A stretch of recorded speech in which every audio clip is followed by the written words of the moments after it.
The first 3 weeks of the eruption here in Hawaii, crazy things would happen in the middle of the night. A new fissure would open up and it would threaten a new neighborhood. Thousands of people were evacuated from their homes. I started the Hawaii Tracker Facebook group to help people understand what's going on and get their questions answered. Hey, how's it going? We're live. This is Fissure 20. We had hundreds of people all throughout the neighborhoods sending in videos, articles, and images. We spend a lot of time making sure the accurate information gets out. This is live. Still lava moving. They weren't just sharing a story, they were helping their neighbor. If a family was being evacuated, my group would just jump in and help out. It was huge. They were watching out for each other. Hello, everybody. Thank you for coming. Thank you for the support from everybody. As we go through this, we're growing closer together as a community. When tragedies like this strike, you really realize how much you need each other.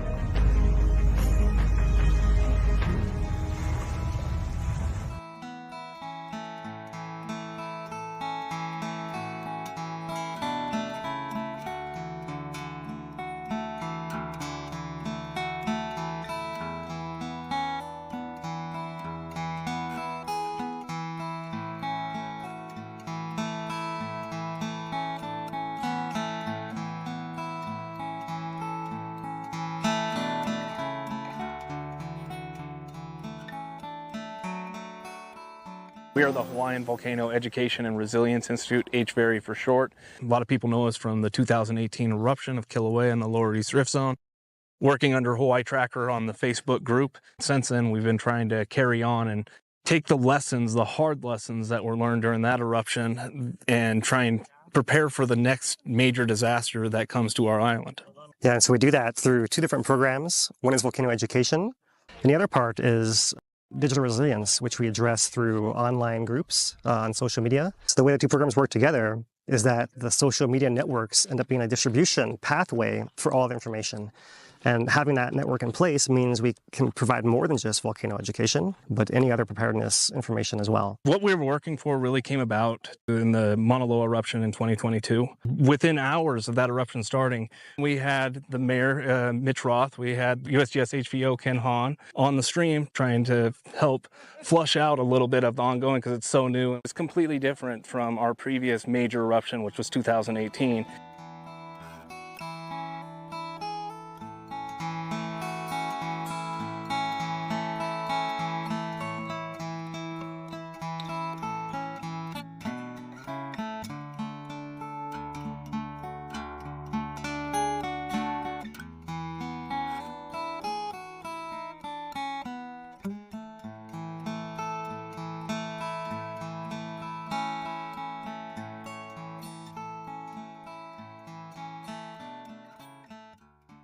One of the things that Talmadge and I were talking about was how do we deal with social media? And it was something we needed to figure out and get right.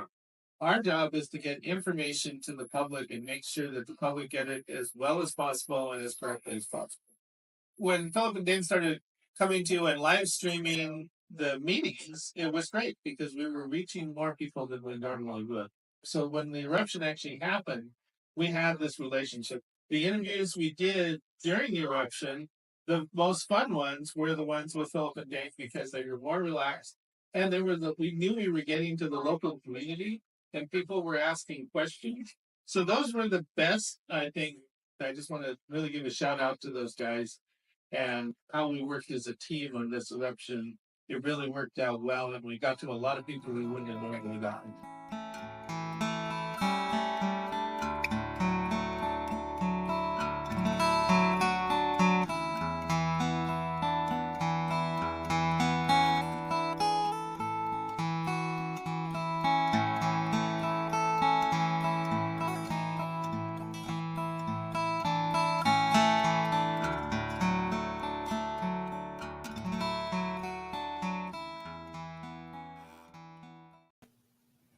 Aloha, everyone. I am Dane DuPont, joined by Mr. Lou Ittori and Carrie Kaufman doing ASL interpretation up in the top left. Today we are missing Mr. Philip Ong, as well as Dano, our other sign language interpreter. But we have a little bit of a special setup for you today. We got a volcano update in the beginning, and then we're going to go ahead and do our special on AI art, some disasters that didn't happen, but Lou and I tried our best to make them appear real and taking place here in Hawaii in scenes that might deceive the normal person. So we'll get into that after our first segment, which is our volcano update. How are you doing, Lou? I'm doing pretty good. It's quite a week we had together, isn't it? Yeah, I mean, with Lou and with Phil gone, we get to play a little bit on the update and do some fun bits at the end. And that's probably going to take up the majority of our presentation here today. So, yeah, appreciate everybody for joining me, but we will first get set up and do the volcano update.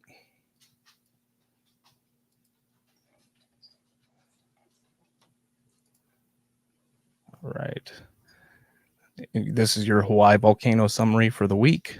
We have no eruption happening currently. Eruptive activity was last seen on June 3rd, but we have a little bit of a return to the elevated activity that we saw prior to that eruption. So here we'll see a INSAR image produced by the USGS, and this one takes place between June 6th and June 13th. And it's different from the previous INSAR image. We'll take a look at that in a little bit, but this image shows that we have inflation happening to the southwest of the Kīlauea caldera that extends near the eruption site, but multiple centimeters of uplift are occurring in this area. We have a update from USGS that says the bullseye feature indicates the inflation of the area southwest of Kīlauea over this time period. The northeast southwest trending line like feature reflects the intrusion, the body of magma underground that fed the recent eruption. We can take a look at that again and see that those two things that they're talking about there. All right. And the good news is that the air quality has significantly improved over the past 2 weeks, such that we have green across the board on the purple air sensors with a little bit of particulate matter seen down in Ocean View. The USGS update says that the SO2 levels have been cut back to background levels, and between the summit and the recent eruption site, they're likely less than 200 tons of SO2 per day, which is dramatically reduced from the 15,000 tons seen at the beginning of the eruption. So taking a look at the earthquakes, we have that a little bit of a return of the seismic activity above the background level since the 18th, and more earthquakes again occurring today. We'll take a look at those areas that they're occurring in, which are confined are primarily the southwest of caldera, the area that's been active prior to the eruption, and we've been seeing since the beginning of the year seismic activity, as well as the upper East Rift Zone. But if we look further down the East Rift Zone, going out to the east, we don't see much in the way of activity from earthquakes, which is indicating that this whole thing is confined up to the summit caldera, the upper East Rift Zone, and then that southwest Rift Zone in its upper and mostly upper section.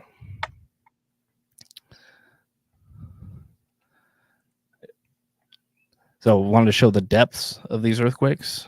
Most of these earthquakes are taking place between 0 and 5 kilometers, with a few a little bit further down than that. But that's really where we see the magma chamber as well as the rift zones. So that's the depth that I'm most interested in there. Coming over to the GPS, we see that we have the offset that took place right as the eruption began, which is really over towards that right edge of the graphic here. We see that it dropped down. That's the eruption.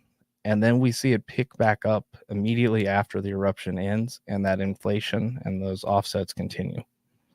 This is Byron's Ledge, which is on the east side of the Kīlauea caldera. Taking a look over at the more west side, we can see again the offset, and then it pick back up in terms of the inflation or deformation that's taking place. Taking a look at the tilt meter at Sand Hill, this is right where that inflation is taking place. We see a tremendous amount of microradiant change taking place over the past 2 weeks, with more microradiant change happening today. But we see this 60, 70, 80 microradiants displacement happening here. So that's the focus of activity. But up at the summit, the UWE tilt meter, we can see this rather rapid ascension in the tilt. Just looking at today, we see that since midnight, we've gone, or mostly since 6 a.m., we've had maybe 7 microradiants of change taking place up there. So these are very small angle changes, but they indicate activity underground. So that sums up Kīlauea. Activity there, we don't know if it's going to intrude again, erupt again, or just continue this movement underground. The lack of significant earthquakes might allude to the latter, but things can change very quickly, and we can go into an eruptive sequence, just like the June 3rd sequence, where, as Ken Hahn described it, was a sneaky eruption. For Mauna Loa, nothing's really happening. Very small earthquakes. This is a cross-section of the past week here, and we can see some of those depths, but really Mauna Loa is only having a handful of earthquakes per week and is in green conditions right now. And that's your Hawaiian volcano summary for the week. All right, Lou, let's go ahead and look at some recent earthquakes. Let's do that. Hasn't been busy at all. I know, right? But we got to replay the story a little bit. I mean, it did pick up. It's like, seems like every week we have that one day where we'll catch that 26 to 35 and then just kind of go quiet again, kind of where we're sitting now. Right. So here we have, looking back into late April, a look at the earthquake activity that's been taking place in those 2 regions that we highlighted in the summary, that upper East Rift Zone cluster and then the South Caldera cluster. So it starts in the top left, going from 427 to May 3rd, the beginning of the 2018 eruption, just by chance. And we see this cluster of earthquakes really focused around the upper East Rift Zone. And that was what triggered the closure of the Chain of Craters Road at the National Park, these signatures. And then we move over to the top right, and we see that those earthquakes are diminishing in the upper East Rift Zone. Haven't really changed, though, anywhere else. It's just less earthquakes until we get to 517, 518. And then we see that South Caldera cluster starts to peak up. And then going from there, and from May 31st until June 3rd, the beginning of the eruption, in the bottom right, we can see that cluster in the upper East Rift Zone has gone silent, mostly silent, while that cluster around the South Caldera area has some rather significant activity taking place. But that is not where it would erupt. It would erupt further down on the Southwest Rift Zone. Didn't have the earthquake signature that we're maybe accustomed to, but we get to see this transition from one area of it trying to store magma in to moving into another, and then a weak point opens, you get an intrusion, underground eruption. But then the last eruption, I've described it as a failed intrusion, because it seemed like it was doing a typical intrusion, but then it just popped out.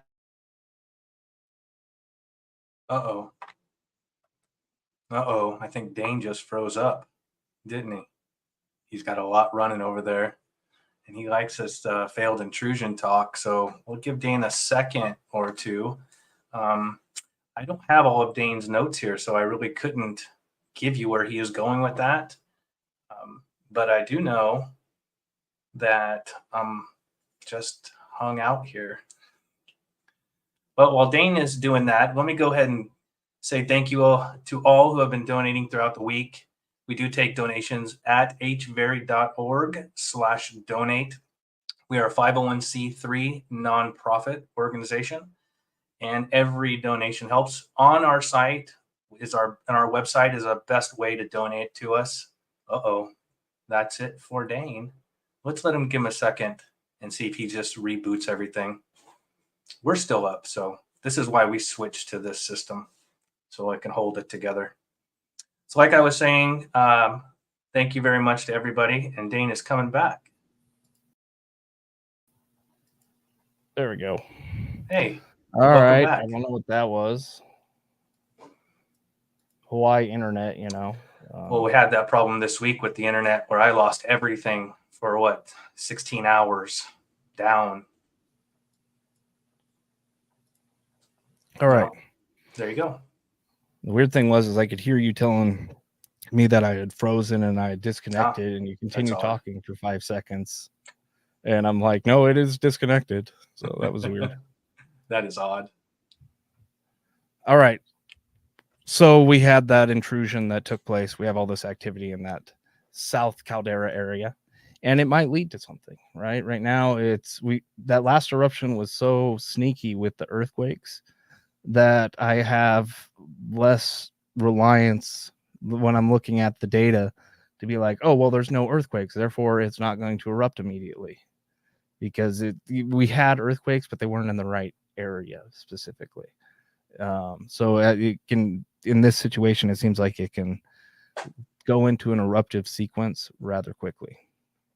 We don't know what that will be either, because it could take months with its ability to find storage space underground without erupting. All right. I did it again.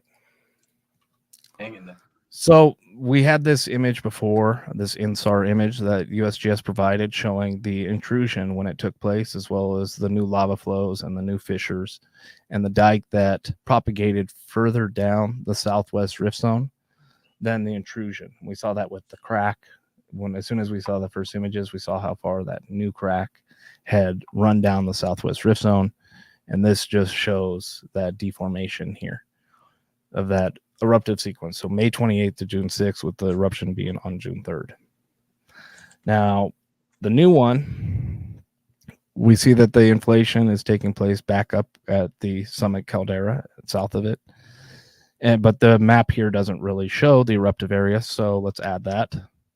It's not great, but that's about where it is, and the shape of it and those details.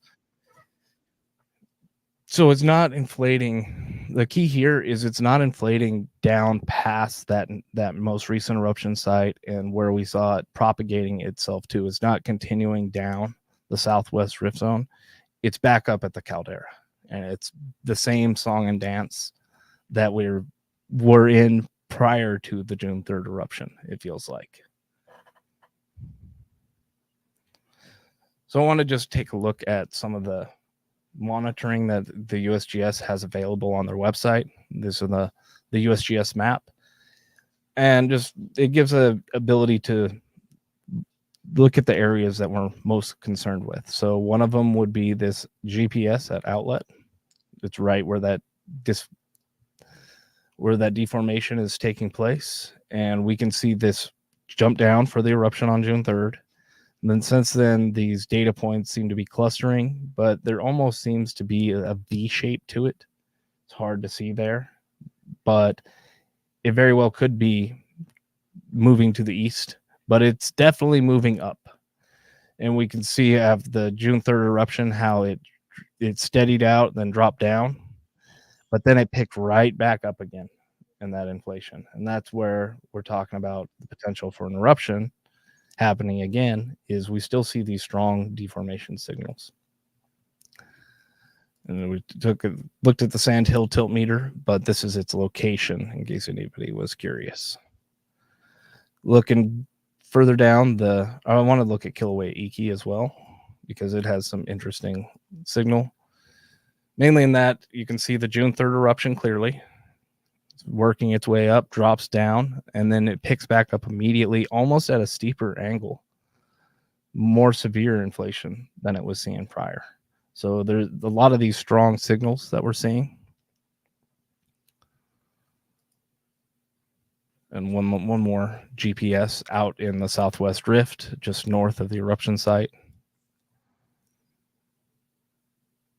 See it drop down, but it's continuing to move in the same direction, but it's also inflating up. Lots of up signals taking place right now.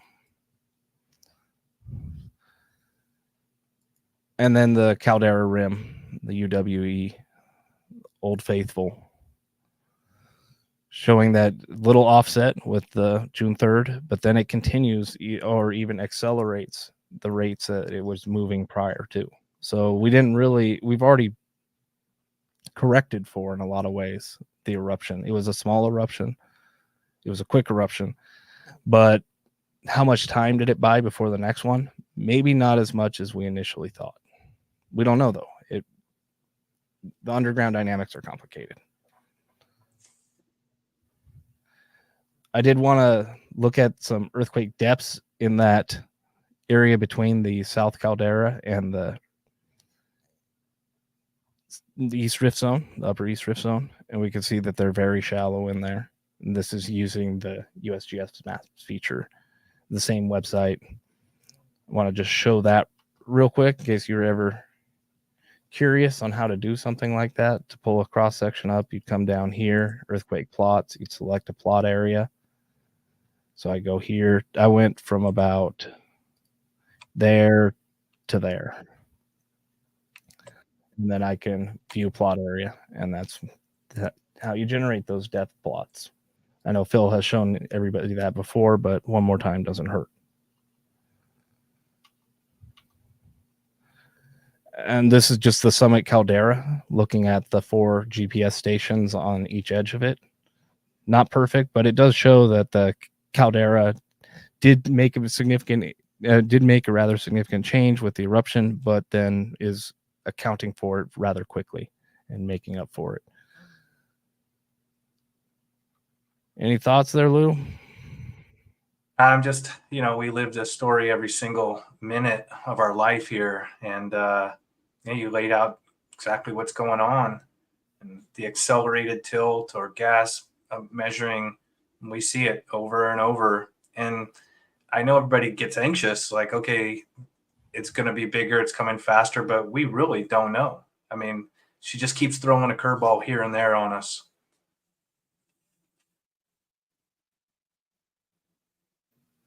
Did I drop out? Am I back? No, you're back. You're back. I'm not sure what's happening.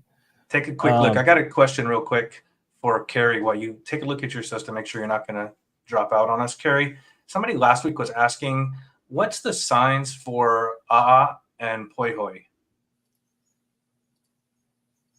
There you go. Oh, you're spelling it out, right? Yeah, there you go. Yeah, we have to spell those ones. But we always say that when you touch it, it's like it hurts more. And then we end up kind of changing it to the lava that's smooth. It's Pahoihoi. Gotcha. Thank you. Sorry, Dane. I just wanted to catch Carrie in case she jumps out of there. Thank you.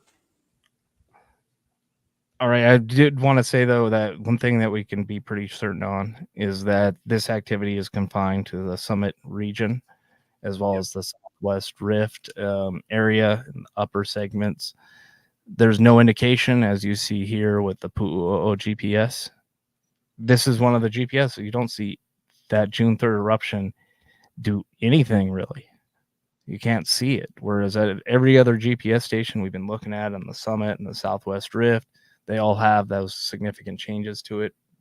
Pu'u'o, the Middle East Rift Zone, Lower East Rift Zone, with Jonica here, there's nothing really here to look at, which is encouraging for people that on the East Rift Zone live with the thing when it comes out that way. So that's encouraging.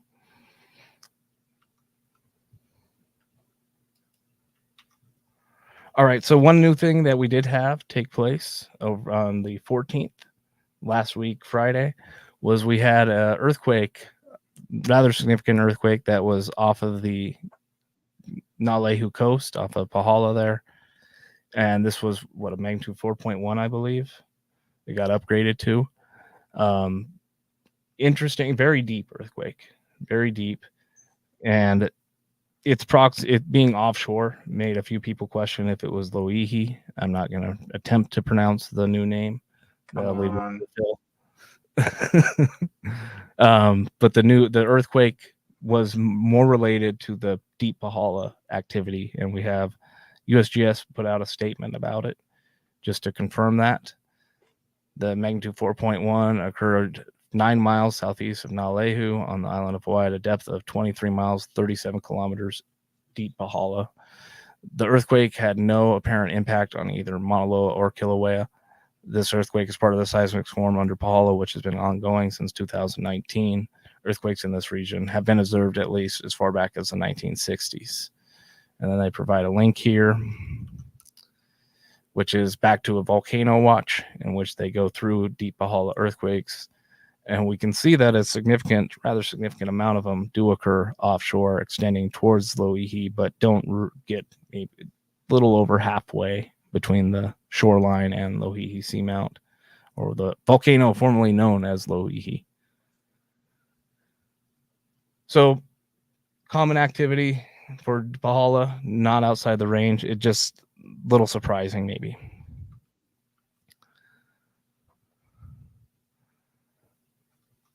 And I just, for a final in the volcano segment, want to take a look up at Kīlauea, see what it's been doing. This is the V1 camera looking inside the caldera. We see a little bit of gas coming out, part of that 50 tons per day of SO2. But this is background levels of SO2. We look all that white down there, probably a good indicator of heat. It'd be gypsum with some probably SO2 caked on. And really not much happening up there at the summit region. But we're waiting to see if it returns the lava to the surface and we get that red glow once again. But I think that gets us through our volcano section. And we can get ready for the fun part. But first, I think, Lou, you want to do some thank yous, huh? Yes, like I was saying earlier during the freeze up, thank you all for joining us tonight. We are an 501c3 nonprofit organization. You can donate to us at hveri.org/donate. I'd like to thank the County of Hawaii, the Kīlauea Recovery Grant, and the Puna Strong for all they do, and all you private donors that reach out to us on our website and donate through there. It is the best way to get a hold of us and donate. We appreciate all of you for that. I'm going to roll the mid-roll real quick. Carrie, I don't think you want to try this. Here we go. I'm going to say There we go. Kīlauea Recovery Grant, Puna Strong, Ken, Ike, Skagit, Dennis, Wench, Cassie James, Hal, Breezy, Lisa, Volcano Nerd, Kathleen, JW Shaka, Kimberly, Mark, Joshua, Lorime, Lori, Julie, Linda, Larry, Harry, Tom, Catherine, Larry, Brian, Pat, Tiggy, Gustav, Kim, Momo, Jeremy, Mary, Susan, Robert, Thomas, Lisa, Vicky, Gina, Sprouking, Jana, Akim, Mary, Tim, Bonnie, Ernesto, Susan, Donna, Michelle, June, Christine. Somebody keep track of where I left off. I'm never going to get that. I just don't have the rodeo, the auctioneer lungs. Yeah, the auctioneer guy. The auctioneer lungs to keep up with that. I think really Carrie could just start flapping her hands and nobody would be able to tell in that area. Sorry, Carrie. Yeah, but I think Carrie's going to dig out now and we can get ready for our AI segment. What do you think? Yep, absolutely. Thank you so much to our interpreters. Dano is not with us tonight. He had an unfortunate little finger incident. So hopefully best wishes to Dano. We appreciate when he's on and running a tag with Carrie. And Big Island Sign Language team is nationally licensed through the Registry of Interpreters for the Deaf. So I'll post their link. Thank you to all that support them. And thank you, Carrie. And I'd like to thank everybody that tuned in today. We rely on viewers like you to get this information out there. The likes, subscriptions, the shares, they really do help. And it helps with the algorithm, YouTube, Facebook, all that stuff. I know you guys hear it all the time, but it does. And we appreciate you for being here. All right. Now for the fun bit. Would you please enter the warning label? The warning sign needs to go up. There we go. Warning, AI generated images. Yep. And we're going to go ahead and take a look at this. Go ahead and set the stage real quick. Let's set the stage for the week. So last year we did some AI generated images trying to create eruptions, and we try to make them as realistic as possible with the idea of potentially fooling people into thinking there's something happening that isn't happening by using programs like Midjourney and DALL-E, Stable Diffusion, Blue Willow, whatever. If it was good, if it was capable of producing something realistic, we were trying it out. And this is just one of the many crazy things that we developed last year. But this year we wanted to revisit it. Lou and I have done a significant amount of image generation as well as working with language models and different AIs over the past year. So we want to see if the technology has gotten better, if we've gotten better, and if we could produce something that's more realistic than something like this. And we had a nice head start too, didn't we? Because we saved everything from last year. So we not only had the photos, but we also had what's called the command prompts, how we describe the image that we want to create so that we could try to get as close as a comparison as possible. And there is a fair amount of user action to make this happen. We're not just putting in the prompt and getting out the image immediately. Right. We're re-rolling through multiple images. We're telling it, we're trying to adjust the prompt. We're trying to do whatever we can to make the image more realistic. And I think we came a long way since last year. Both of us really changed by the time we were done this week compared to last year. We really, I want to say, evolved on how we inputted the information and twisted what we saw into a better view sometimes for the next image that we were producing. It was quite the change this year. Yeah. So let's go ahead and get into it. And we're going to have some images are going to be easier to identify as AI than others. So if you see one that pops up there and you think it's real or you think it's AI and we don't have it labeled on here, just put it in the chat. Let us know. Right. So here we have just a comparison between last year and this year, trying to create Hilo, Hawaii at night, looking across the ocean, a bayfront, up the volcano of Mauna Loa, erupting towards the town. Red glow illuminates the night and reflects off the ocean water. Now we have a little bit of all that going on in the 2023 DALL-E, but when we come over to 2024, a lot of the stuff that we're seeing there is much more depictive of what's happening, especially with the water. Midjourney seems to do pretty well with the water and the reflections, the light that it's trying to portray here. So here we have what would appear to be a northeast rift zone eruption on the from Mauna Loa, located rather close to the town. But the thing that gets me about it is that this body of water almost feels like it does exist in Hilo, being, how do you describe this? Near the hotels. Mm-hmm. Over by, Verna's? Mm-hmm. Or exactly. Over by Verna's. Mm-hmm. Back in that area where the bridge crosses. The kayaks. All that Mm-hmm. area where the boats are. It feels like that area, and you're looking across the bay, up the mountain from there. This honestly, we looked at this quite a bit, didn't we? We're like, man, this is pretty good. Right. Even though there are things off on it, it does have some rather strange things, especially with the lava flow coming down the hill. It looks like the lava almost is into the town, but it's not quite clear. But other than that, it's pretty strong. We're just getting started. This is our warm-up. This is a warm-up. And then we get the craziness of DALL-E now. We're going to talk about DALL-E now, but we'll save that whole rant until you get a little more accustomed to until everybody sees how DALL-E is progressing in this whole experiment. So both Midjourney and DALL-E had new versions this year. We went from 5.2 for Midjourney. Is that correct? From DALL-E 2 to DALL-E 3. So both of them have version upgrades. Yeah, 5.2 to 6.0 on Right. Midjourney, and then 2 to 3 on DALL-E. Mm-hmm. So I don't know. I would give DALL-E 2, the old version that's on the right there, the nod on whatever this is, the last year's version.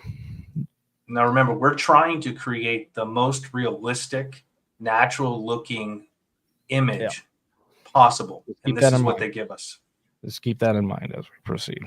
All right, so Midjourney 2023. This was one of the strongest ones we had out of Midjourney, and this was when a few new tools came out, and we were able to create what was supposed to be a volcano erupting in residential neighborhoods, burning houses, cars on fire. Well, there's no cars, and the house is on fire, but I don't really see a lava flow. You can imply that there's one there, but you don't really see it that well. And a lot of the road looks fine, and much of the surrounding looks fine, but it's really just the asphalt on fire is part of the problem. It makes it easier to identify. This is harder. That's this year. That's the new one. And yeah, that's pretty strong. Some of the cars maybe don't look completely realistic, but that fissure running behind the houses, maybe that house would be completely engulfed in flame. You could argue that, but this is pretty strong. And we're starting to get to the point where deceiving is actually possible. In terms of nuance here, the vegetation, we have Norfolk pines being picked up on that quick against a fissure. Now, I've seen that in real life, Norfolk pines with a fissure behind them. It looks a lot like that. They're silhouettes. And the other vegetation here, you can see all of that being vegetation that we see or encounter in Hawaii. The houses, maybe the one that's in the fissure is a little fancy for Puna, and maybe the street doesn't look like Puna, white picket fence. There might be a handful of them in the entire, side of the island. Not really. But the lanai on the photo with the house on the right side of the photo, that's pretty much stronger. us. That's stronger. Us. The power lines, maybe not so hot. And that's going to be one thing. If you pay attention to the power lines, you'll start to see things that tell you that it's not it. The power lines are a good spot to point out that it's AI. We can tell you which country it's in, pretty much. Right. It tries to do like standard American things, like where the transformers are on the poles and the layout of the lines. But then it starts doing things like in the top left, it's like, that's not a US design. There's no way Helco is signing off on that. Nope. To even do a temporary pole. There's no way. Not on the worst day. Yeah.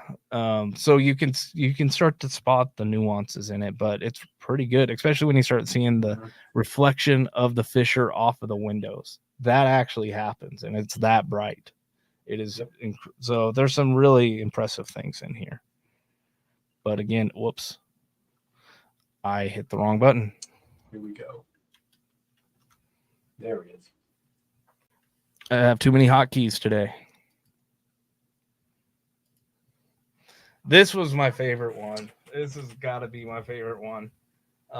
This was pretty good. Last year, we worked on Oahu shots for a long time, and we're pretty amazed last year. This year, it stepped it up. Yeah, so one of the things here, if you're looking at the prompt, that prompt doesn't seem all that sophisticated. We've tried much more sophisticated prompts and got much worse results, right? Where we're like writing paragraphs about what we want, and it comes out nothing like we want. So on this one, we're giving it a very known site feature, and we're telling it just make it erupt, as seen from Waikiki Beach. And this one is wild to me because those buildings, first it gets Diamond Head's shape and the proximity and all of the different areas pretty much spot on. So you can see here on the right, this is just Google Street View. You can get a a version down there to look at it, and or you can get the street view of Waikiki, and it looks very similar. The one thing that was funny to me is I actually forgot or didn't know that there was these hotels out on the point there, which you see on the right side of the image. And I was using feature corrections to try and have those buildings removed. And Mid-Journey just kept re-putting them there. No matter what I tried, it was like, nope, these buildings stay. And I had to go and do the street view to be like, I guess there are buildings right there. So it's kind of shocking to me just to be like, wow, Mid-Journey was decided that it knew best and was not going to listen and just continued to force those buildings there. And I had no idea. I had too. I was so blown away that there were buildings there. I had to look on Google Maps and just look for myself. I was sure that there was nothing out that far, but they're there. So some other the things that are strong here is the sun is in the right location. It's a morning sunrise coming up. The ocean looks strong. Light waves coming in, no big it looks again kind of like it does in the photo. So realistic there. The eruption is taking place inside the caldera as we were wanted, inside the Diamond Head crater. That's exactly what we're after. And then the wind patterns and everything, like where the wind is going and the fallout that's coming out of that all makes sense. That all seems legitimate to me. Parts that don't seem, now that's the good. Let's talk about the ugly. Mainly these people here. One of them in the very center there. I can't point him out easily, but in the very center, straight in. Can't miss. Seems like he has a tail or 3 legs. I thought it was a third leg. Dane goes, no, I think that's a tail. Yeah. So that might indicate that it's AI generated when you see extra appendages, or the guy to the left that looks like, I don't know, he's out of the back rooms. Doesn't look like a person. A lot of these, there's good shit. There are people in here that look real, but there's a few of them in there. If you have a keen eye, that you'd see that do not. And again, it's just uncanny to me how realistic that the scene is, like with the hotels and everything from just that prompt. Do you guys believe that picture? Is that image believable to you guys? That's what I'm curious about. Yeah, is that anyway? But other than it's not erupting. Mm-hmm. But if there was something like, oh, it's erupting, look. Of course, you'd expect there to be thousands and thousands of images of it if that were to happen, but Diamond Head's not erupting. Diamond Head is not erupting. These are AI-generated images, and we are just having fun here, trying to make real stuff, but dang, is it getting pretty close. And we had some strong ones last year, and I feel like these are stronger. And this is only 12 months of improvement. What's another 12 months going to bring us? It's kind of scary. Yeah. All right, this was a fun one. So, in this one, we took the image in the top left, and we asked it to do something that the AI generators don't do, which is just colorizing images. There's AI that are trained specifically for that, but not these image generators. But we want to see what they do anyways. We're just messing around. And last year I told it to colorize and make it hyper realistic, this explosion from Halemaʻumaʻu in 1924. And we got these images on the left of this redhead girl that keeps appearing. So redid the same prompt with the same image and told it to, colorize the image and make it hyper realistic. And now all 4 images are of this redhead woman with freckles. Kind of strange. So we told it, hey, yeah, don't do that. Just colorize it. And we come to here and it's going completely wild on both sides, both last year and this year.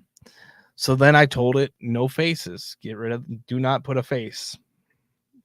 And last year when we did that, it made these color explosions.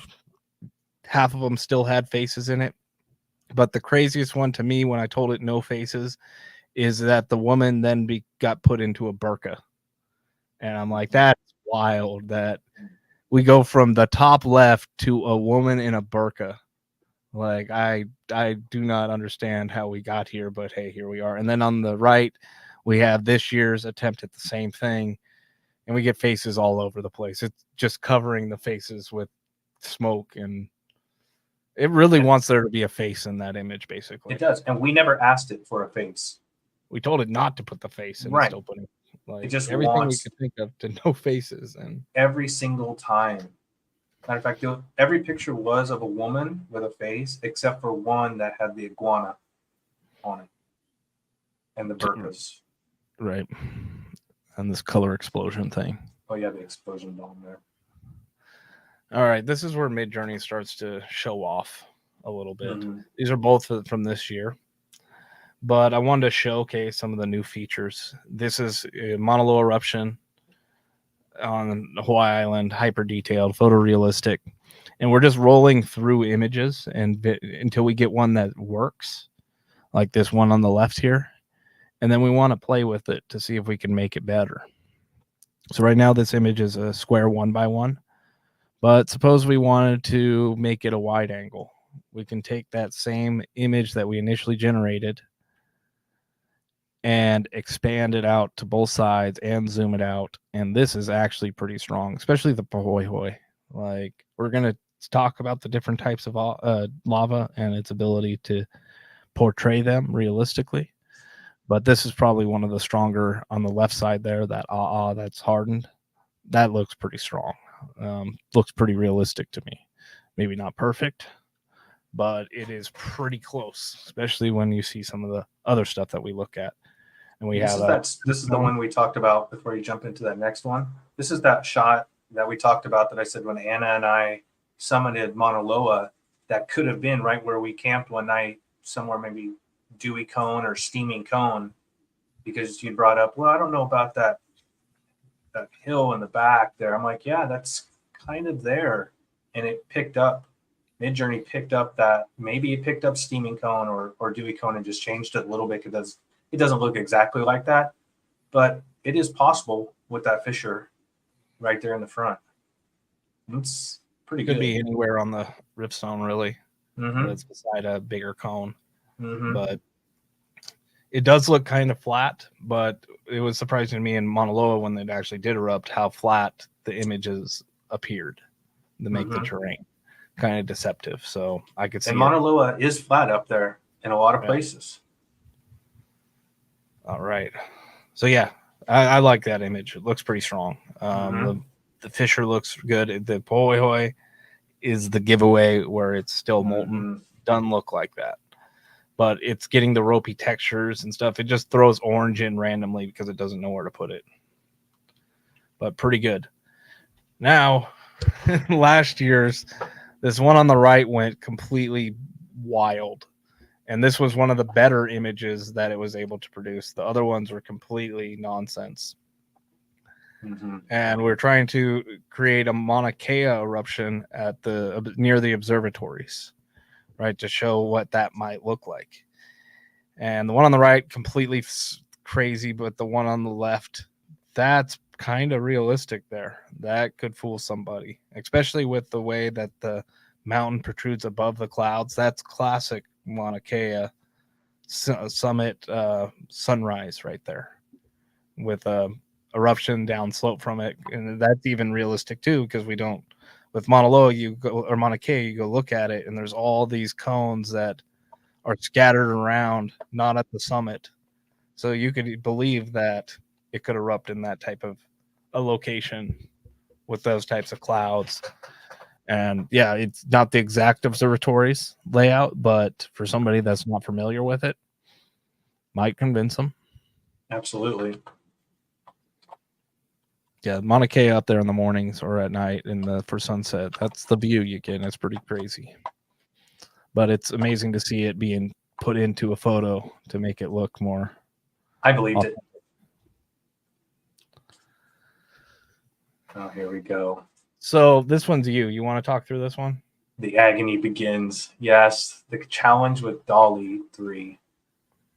Dolly 3 has a mind of its own, and I ran into a lot of situations where Dolly wanted me to wanted to prevent me from creating an image. It really has some strict I think guidelines. that comes later. I think this was you creating a prompt. Oh, that's right. That's right. Thank you. Yeah, we didn't have the prompt for this. So I just put the photo into DALL-E and asked it to create a prompt for me. And this is what it came up with. It says, hello, I'm DALL-E 3 Ultra, and I will be your partner on your image generation journey, which it is truly a journey when you deal with DALL-E. And it came up with a group of people watching an erupting volcano in the distance with dramatic clouds, glowing lava visible. And I'm not going to read the whole thing, but this is kind of how it wants you to prompt it. But you saw it doesn't want that kind of prompt still when you give it to it. Doesn't. That's the so generating your image. Is that what you wanted? Well, no, not really. Okay, so I take the good and the bad here, right? The volcano, no. But I do take the people in the foreground. It kind of got them a little bit better than I anticipated, and the bushes. But other than that, and the fog rolling there. But no, that is so unrealistic. It's unbelievable. One thing I'm going to point out here, because I'm going to start pointing it out more and more, is the road lines, right? I pay attention to that kind of stuff. Those road lines are not U.S. road lines. There is no center white line in the U.S., especially in Hawaii, like that. So when I see that, I'm like, it's just putting a line. It's just making a road. And that might not matter, except when you need when those details matter and you're trying to make it look as realistic as possible. Mm-hmm. And it's impressive when things start to get it right. Mm-hmm. That's where I get impressed. It's like it gets the detail like that correct. Yeah. So getting this wrong, it's like there's a lot wrong here. It's a big eruption, though. Dennis makes a good point that one way to give that away that those are not Hawaii lines is that they're straight. It's a good point. Why you gotta be like that? Why you gotta call out? I feel attacked. Dennis, that's Dennis. That's not me. I would never say anything like that's rude. Oh yeah, you wouldn't. So, I think this one. Oh, this was just your eruption. So just Mauna Loa erupting in Hawaii. Simple.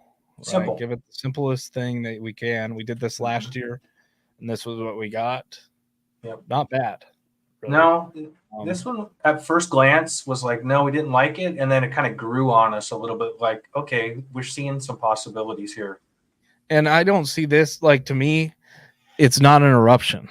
This doesn't show an eruption. This shows a rock fall at Pu'uo'o or something like that. This old shield volcano that had a crater that built up and then the lava withdrew and now it's collapsing. This is a giant rock fall.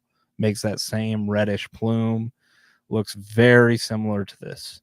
So it's like, yeah, it's not erupting and it's not Mauna Loa, but hey, we've seen stuff like that before. And that's why it's like, it's not Mauna Loa, it's not erupting, but I can place that on Hawaii and say that's a Pu'uo'o rockfall.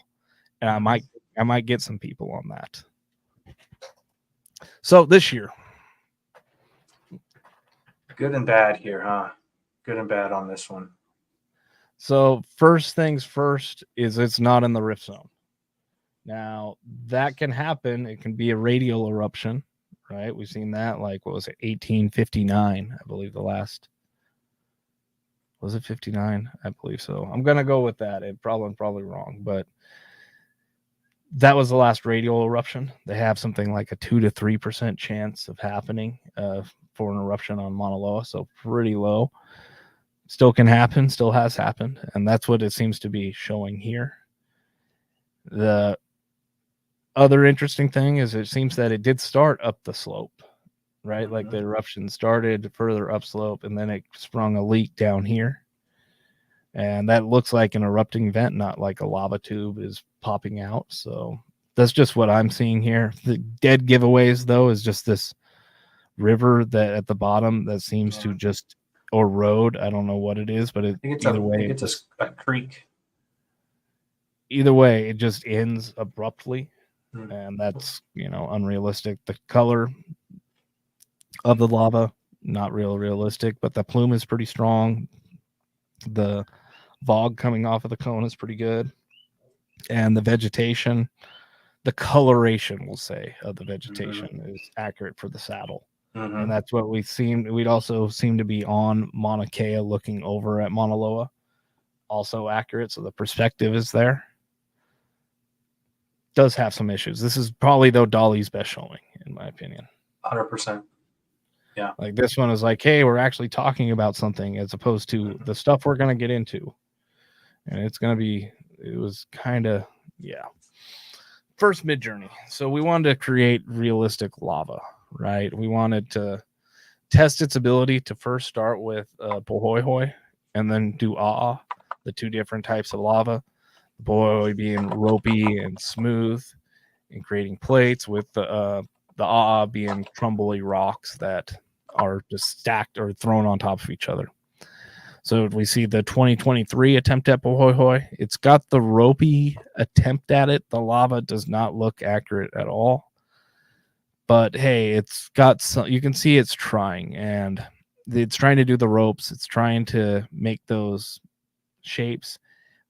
I had more high hopes for this year with seeing how it was performing, and it's still pretty unrealistic. To be honest, none of this really looks like pohoihoi. It's kind of got the ropey features right, but again, it just throws orange into areas because it doesn't know what to do. I did not expect it to downgrade its level of abilities. Like and a it definitely side grade. Like side grade. Yeah. It's not better, it's not worse. It's just, that's still wrong.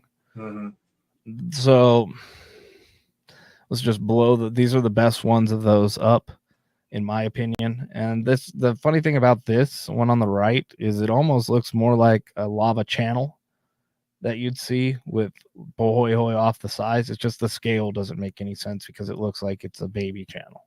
Is it supposed to be a miniature, right? It doesn't know what it's doing. It's like combining multiple things, like, oh, the pohoihoi is ropey and it comes off the side of, it's often seen on the side of a lava channel as the overflow area, but this thing just combines all of it into one, and yeah, it's not good. So then we told it to, let's look at some A'a, and it basically pohoihoi. It's same attempt at pohoihoi that it failed at before, so it doesn't understand A'a, and it didn't understand A'a before. But one of the things here that I did is I wanted to test it to see if the Hawaiian characters on the A's or anything along those lines would help it or make it worse or any influence at all. So this was with the special character, and this is without the special character, and it's basically the same. However, that top left on the right side, let's blow that up a little bit. Even though it's after A'a, it's trying to create A'a. This is probably its best attempt at a pohoihoi lava flow that I've seen the AI come up with when it's told to make one of those two types. And with Midjourney, we can expand it over. And it's not realistic, but it's better. It's just not A'a. And if you just sort of looking at, for a lava flow, maybe not the worst. Doesn't look all that realistic, but it's getting closer. Dolly had made the same attempts. We asked it for A'a. This was 2023. We get pohoihoi. It's actually pohoihoi that's better than the Midjourney pohoihoi. And then 2024. Here you go, Lou. Yeah, this was interesting for me. After, I didn't get Midjourney this year. I got Dolly. Dane did all the Midjourney stuff, and once I spent the first 6 hours just in misery, I started evolving with Dolly and trying to teach it some things, and then when I thought things were going well, it gives me the sphere of hope. I don't know what this is. This was a creative interpretation of A'a flow for Star Trek. Right. I don't know.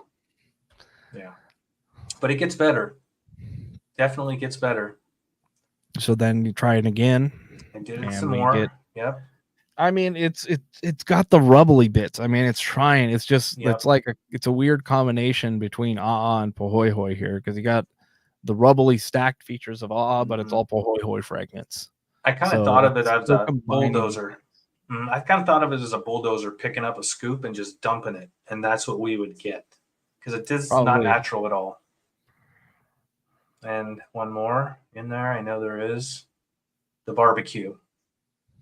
That It was looks the like a title. barbecue. I titled this one the barbecue because it looks like coals, right?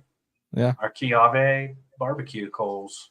It just got worse and worse. Well, I don't know. That ball was pretty bad to start. It just stayed worse. It started worse and stayed worse. Going to Pohoihoi again, it's probably better than Midjourney at making Pohoihoi. It actually, with the glow coming from inside the crack, that's strong. That's actually what you would see if it was still like that. And then it just goes crazy with the swirls. Yeah, it went awfully ropey, didn't it? Awful ropey. And all of them did too. Yeah, all of this was a common issue, and we saw this last year too with the other versions that we checked. Now this is, I think, this is where I got in trouble. Yeah, I got into trouble here because Dolly just wants you to part-time only go unimaginable, unrealistic, and to prevent any type of misleading images. And a fissure open near Hilo. The only thing I picked up out of this that was actually even remotely realistic is that bridge that's way down halfway through the photo, which could be the bridge going out to the Coconut Island, the way it is out there. Otherwise, everything else is completely wrong. We don't have boats that are that organized in our harbor at all. And where's the town? Where's Hilo town? It's just gone. Yeah, everything about this is just wrong. But it's got palm trees though. It does have palm trees. It does. And we're going to see it get even better. Take us away to the next one. So I asked it to add people and boats on fire. And it gave it to me. It gave me people standing around the new swimming hole while, I don't know, is that a boat on fire on the shore? I guess. But there's boats in there. We got lava tours going on. It's just horrible. Horrible. Again, the boats are organized in our harbor. That's never going to happen. And again, I think Dolly is just really trying to prevent any type of realistic photos or images. And one more great one to go with this. Against it, but the funny part to me is Lou's getting in trouble with the AI on Dolly constantly for being like, I'm sorry, I cannot depict something that is, shows humans and compromising or hurt or any kind of destruction. I can't do that. Constantly warning me. He adds boats on fire and adds people and boats on fire. And then he just says zoom in, and it goes from being just a really unrealistic volcano to being some kind of space laser that's cutting 20 meters into the ground. And like people are like diving away from it. There's some people that now don't have legs that have appeared. So, and it's trying to prevent stuff from going off the rails. It just goes off the rails on its own sometimes. And a common theme that Dane picked up on all my shots was the laser beam from the sky of lava.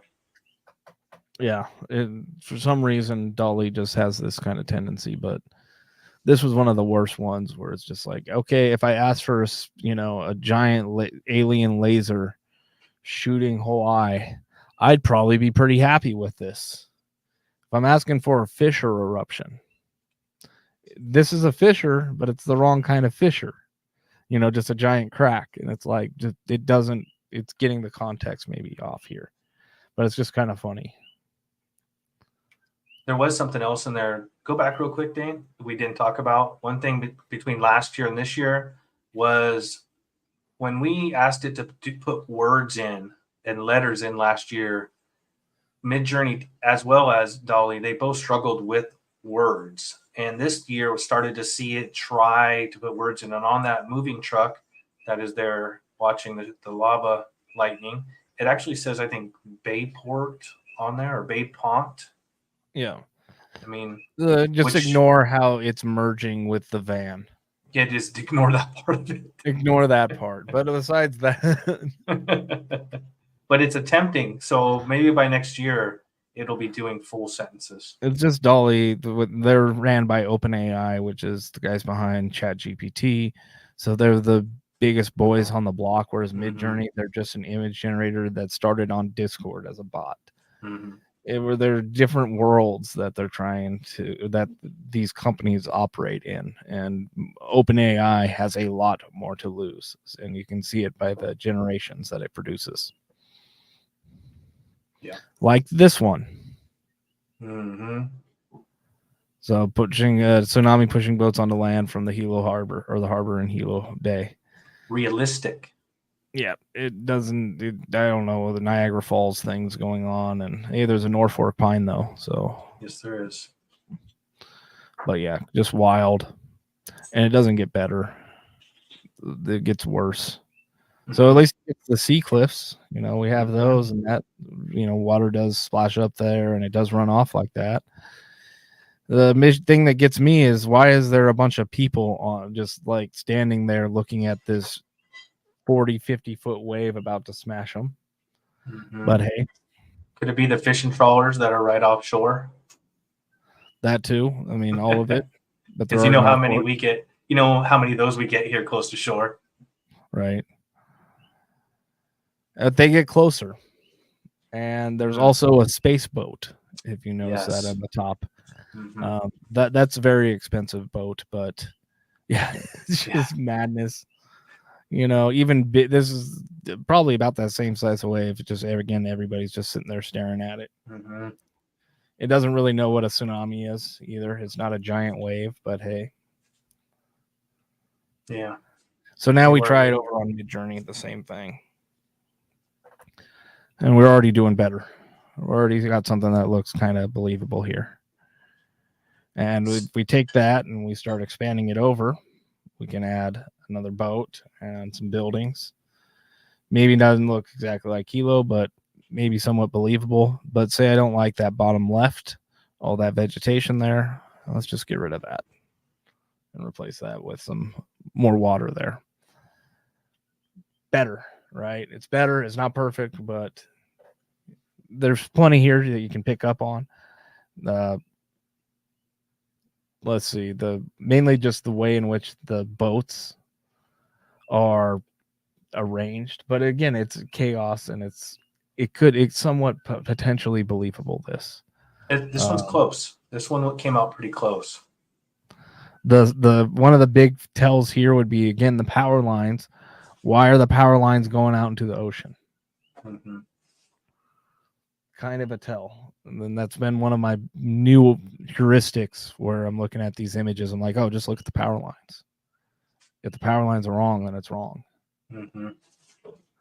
So speaking of that, this is probably one of the more realistic ones that we got to come across.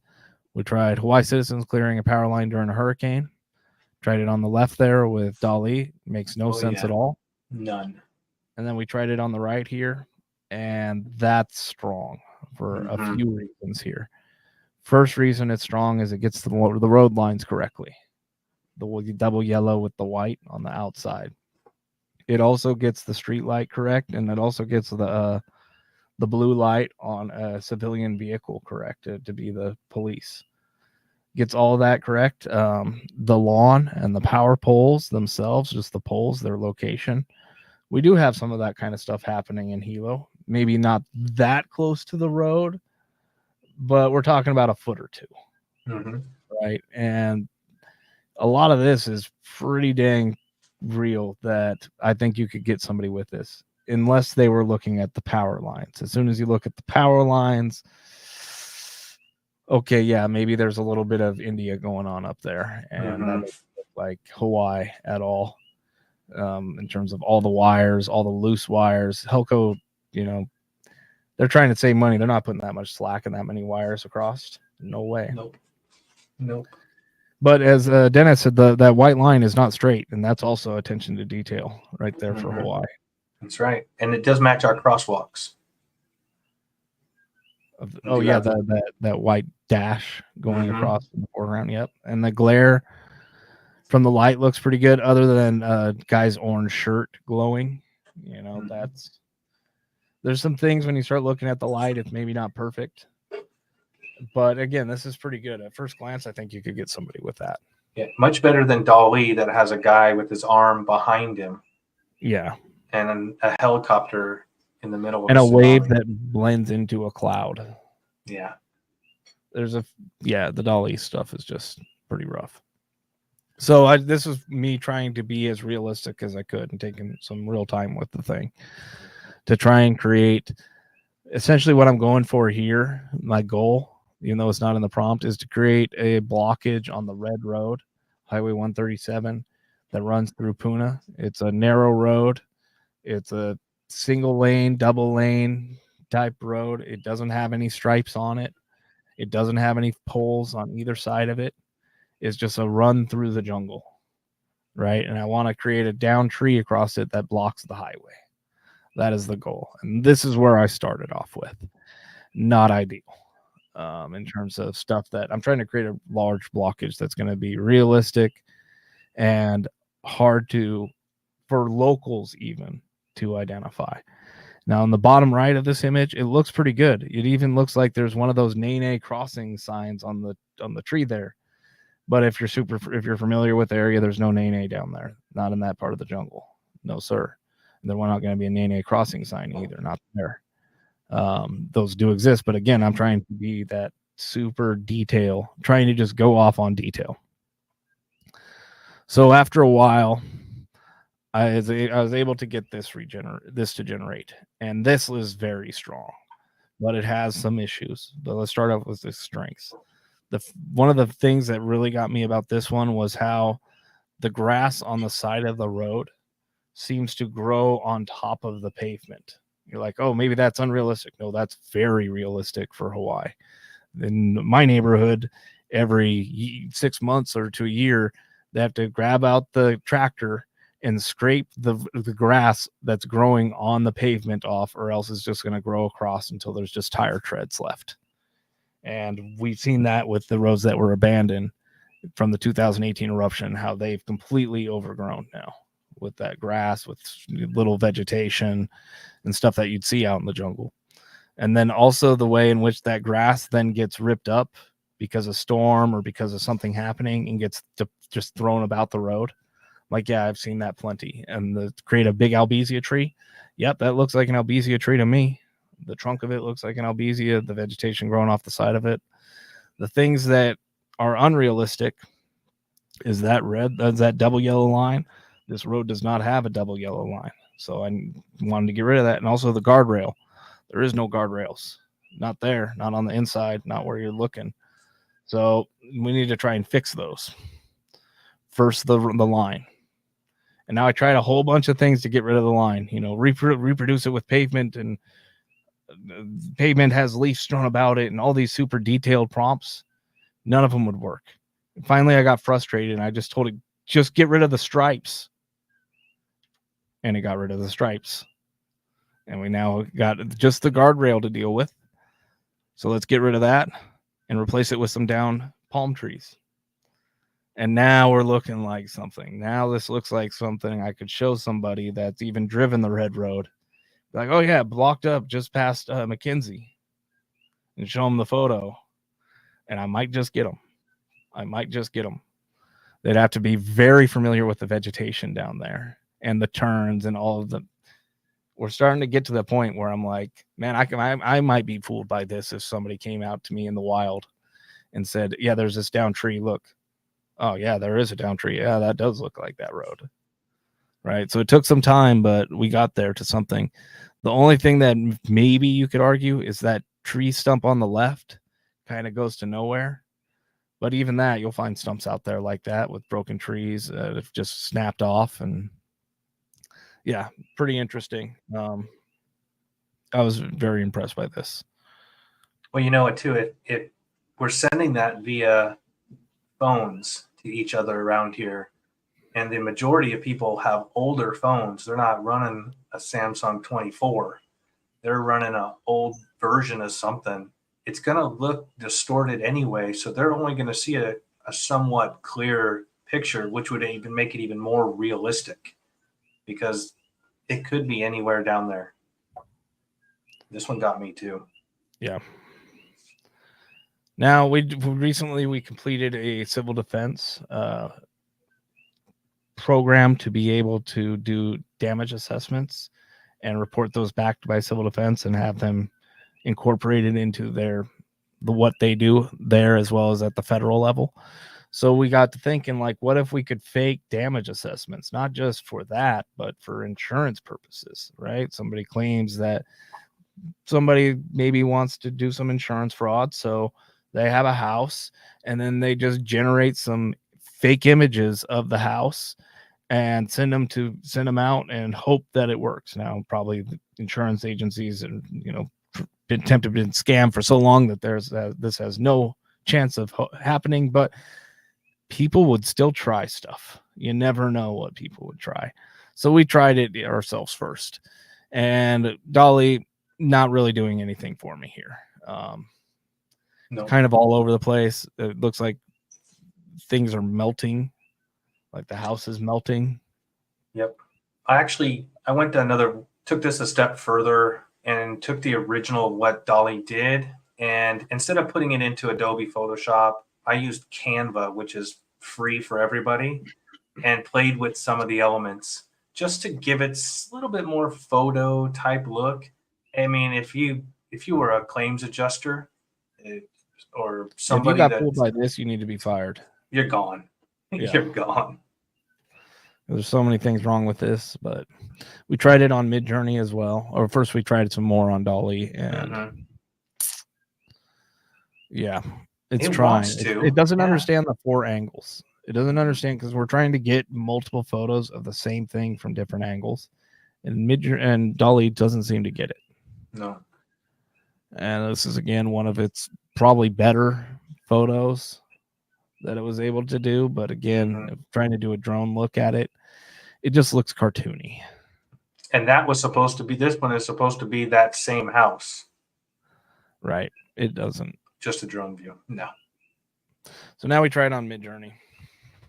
So same thing, but we're trying to generate multiple pictures of the same house. And Midjourney does it pretty good. Well, the issue is that if you start to pay attention, you'll realize, like, on the bottom left, there's a bush, and you look at it, it's a slightly different angle on the top, but it's still relatively the same, and the bush is gone. Surprise, surprise. But the rest of the vegetation, pretty close. Even the little grass spots are seemingly in the same place.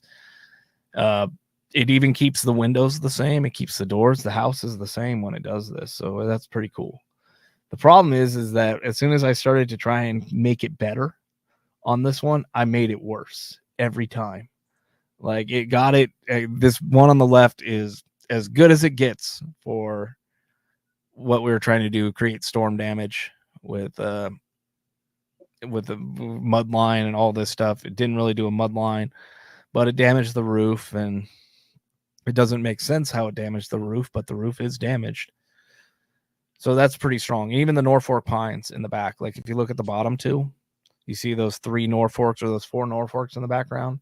It has the same 4 Norfolks in it. I was like, I'm proud of y'all, Midjourney. You're getting better. And then I started playing with it, and I got stuff like on the right, like consistently. And then it started changing the house between photos.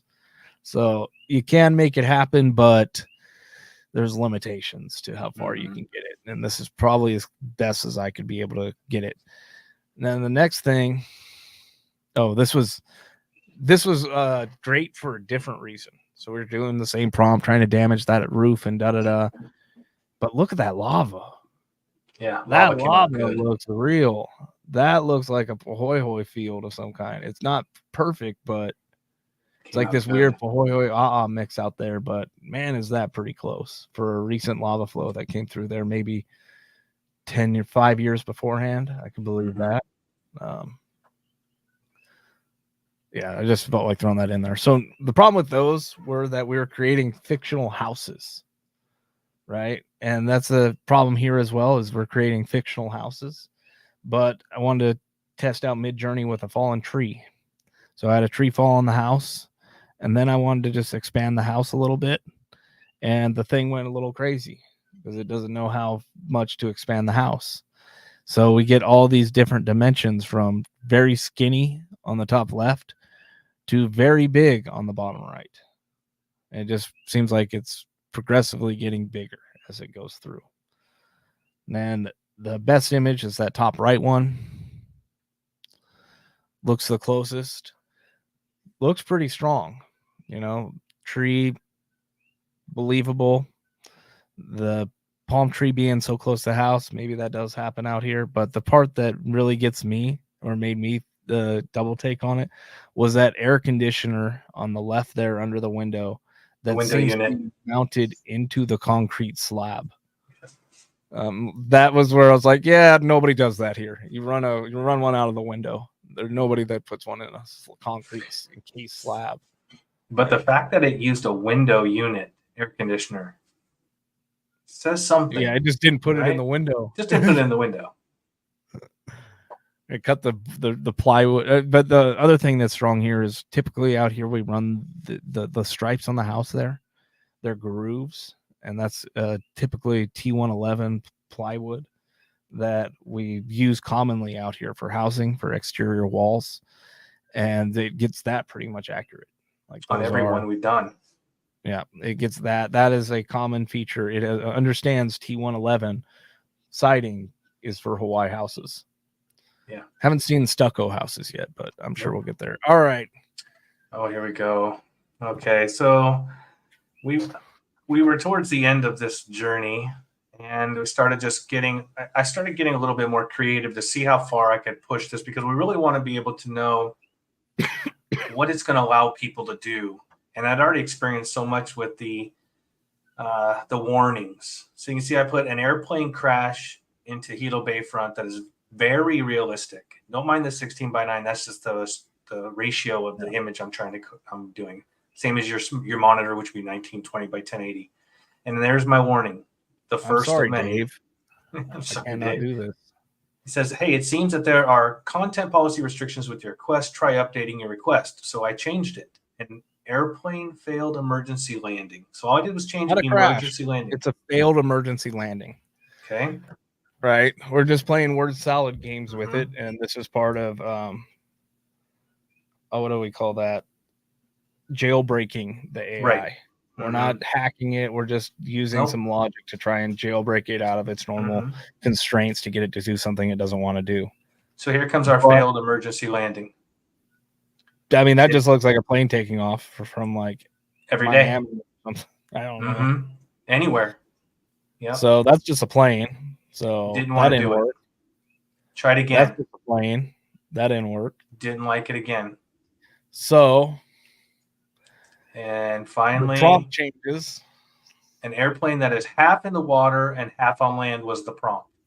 And it's doing, I mean, this is somewhat realistic because we just had that Southwest Airlines flight. Yes. On the Boeing drop down to 400 feet above the ocean. And what did they call it? A Dutch roll? Dutch roll or whatever that's called. Danish roll. So, I mean, besides that, it's pretty funny. And this whole thing. The highway to nowhere, everything about it, just laughable. Yeah. Yeah. It just, DALL-E is got somebody want to do it. No, somebody's putting some heavy restrictions on DALL-E. Airplane crash, no way. No. Meanwhile, on Mid-Journey, it's like you want to crash, here's your crash. It's what you want. Here you go. And it's the funny part is that there's the plane crash into the bay there, and if you look just above it, it looks like there's another plane about to crash that's smoking. Yeah. So it's like all 2 for 1. Like Mid-Journey doesn't have those types of constraints on it. It just goes with what you ask for. So there's multiple plane crashes here. It looks like, but that wasn't what we wanted. We wanted to make it realistic. This was just the starting point. This was the first thing that returned. So we took that and we played with it. And we turned it into this. slightly different. We use some very strong variants on it to increase the randomness, and it's pretty good. You know, there's lots of things that I like about it. Things though I don't like. I don't like that palm tree that's missing the middle of it. I don't like the debris on the shoreline in the foreground. That's particularly on the shore. So let's see if we can change that. First, the tree. Oh, I guess we did it all in one go. Yeah, we did one shot. So we replaced the tree and fixed it using the AI regional, where you select certain regions to change. And then we changed the beach and cleaned it up. And it's kind of a black sand, right? Which would be what we would expect in Hilo. Pretty strong. Again, it's not showing Hilo though, right? It's just a thing that looks like Hilo. And that's one of the big keys in it is it makes it look like an area, but it's not any individual area, except for that Diamond Head one. That's why I was so freaked out about it, because I told it Diamond Head and it gave me Diamond Head, like down to the details of it. And the details that were wrong, I didn't re-roll it, but I could have re-rolled those sections in order to make it right. And that's what was crazy to me, is like, wow, this is actually geographically correct all of a sudden. That's the first time I ever saw it where I told it a region, it actually recreated that region down to the detail where you can pick the perspective out and say, this is where it was shot from. That's wild. But this is, again, just an airplane crash in an area that kind of looks like Hilo maybe could get fooled, but Hilo in the 70s. Yeah, it went through a time machine, including the plane being older. But yeah. And I was seeing that about Midjourney. I was trying it even when I was doing that the tree across the road. I was trying to put a guy with a truck standing beside it or parked off to the left, and him just to be holding a saw or whatever. And it kept putting like 1950s trucks that were run down. I'm like, man, those are too old for even Puna. That's kind of been a common theme through most of except for the bus during that last emergency landing shot, but all the vehicles have been older. Especially on Midjourney. Midjourney likes its older vehicles. So it must be a classic car guy behind the scenes.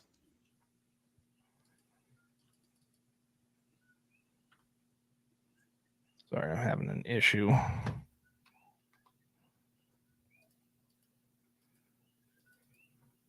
Weird. I can't get it to advance. Oh, that was our final slide. That was it?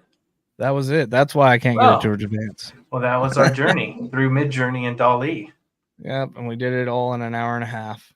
I have a question before we take off. Do we have any questions? Yeah, we do. Benjamin has a question here. If I can drop this up here for you. Benjamin asks, is the AI hopped on as an educational tool? I would say yes. What do you think?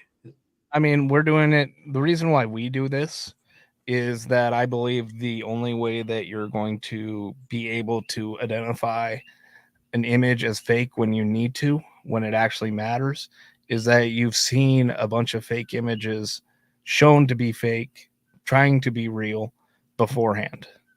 If you think that all AI generated images are cutesy, artsy cartoons, then the stuff like that we were showing right here would fool you. Right. It's just having that what is it? Not the tolerance, but the experience with it, having the,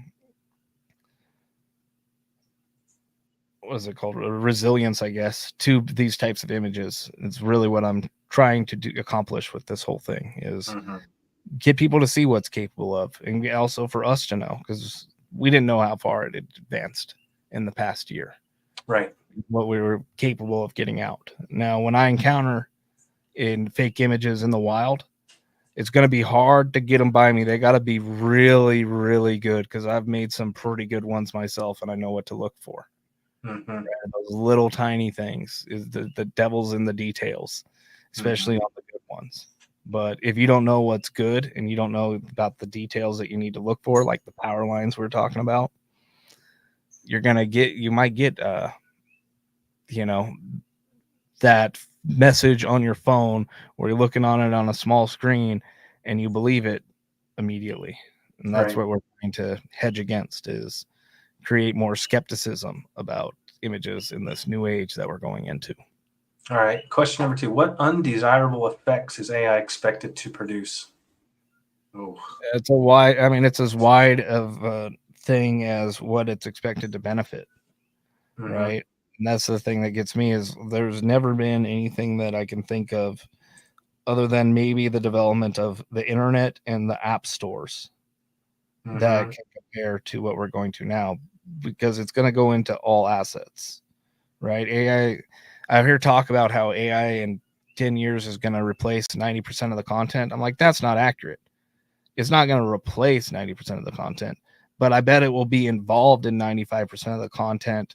Even I'll go from 90 to 95, even if the people that are using it don't think it is. There'll be something in the phone that's AI filtering.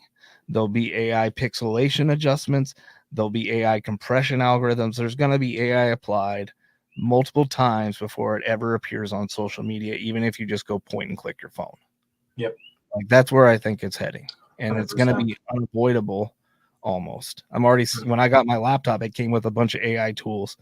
They were all bad and I had to go and install them all. But I'm like, they're already pushing this. They're already trying to be like, oh, we have an Acer AI special tool that comes pre-installed into your thing. Like, yep, that's just going to be everything.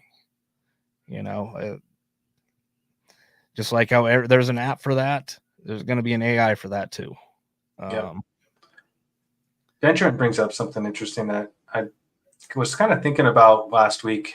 It says maybe using vehicles that are older than any type of copyright. So that may be part of it too, because we don't ever really see any typical real logos or an exact replica of something that we created. But I do see some out there when it comes into some vehicles. If you prompt it, it will design it. But ours, yeah, right. We didn't prompt it for anything specific. It just gave us either Jetson type vehicles or something from the 60s, 50s. Yeah, I really liked old stuff. But I'm going to test it right now. And we go to the next question, then we'll come back to this. That was it for my questions, unless I missed one. Did you see one? Oh, no. Oh, yeah. Sean asked, why was the plane on fire? Well, the plane was on fire because we had to do an emergency landing. I guess that's what they thought an emergency landing would be, because the landing gear was on fire, I guess. Yeah. So let's see here. Some of the images that we did, we went to the next one leaving more questions than we had answers for, the two of us. And there's no rhyme or reason sometimes. Even going the images that you're seeing, some of them we created 15 times. You're just seeing the one that we selected out of there. It gets a little squirrely at times. Oh, you're going for the truck, aren't you? What was your prompt? Uh-oh. I think Dane froze up. Yep. No, you're pushing your system to the limits tonight. You just locked up. Am I back? You're back. Yep. Okay, that was me doing too much too fast with hotkeys. Yeah, I think. The truck looks pretty I'm sweet. coming back. All right, so that's a real F-150 there. Ignore the terrible pixel quality of it. And those are the mid-journey F-150s. And look, it gets the lights correct. The top left, it even gets part of the grill correct. It's pretty nice. I mean, it's enough where you could, it's hard to know if like somebody's running aftermarket things, but stock, no. These don't look exactly like it, but they're close. It even says Ford across the front. It even has the Ford. That's the thing. It's like, it's not copyright, obviously, because they're putting Ford and they're putting the Ford logo on these things. It's just, yeah, it's trying. It's just not quite there. Yeah, I just wanted to try that real quick because that was a good question. It is. When it comes to the copyright and images for AI, there are a few regulations that are in place for that. meaning you have to have a paid subscription at a certain tier level so that you can use them commercially. No, they're just all. They took that away. See, I'm not on Midjourney anymore, and I remember the second tier. It said something about you could use them commercial, but I guess they opened it all the way up because they couldn't control it. I think they can't. So Dennis asks, if an AI is pulling resources from the web to design imagery, why would copyright be an issue?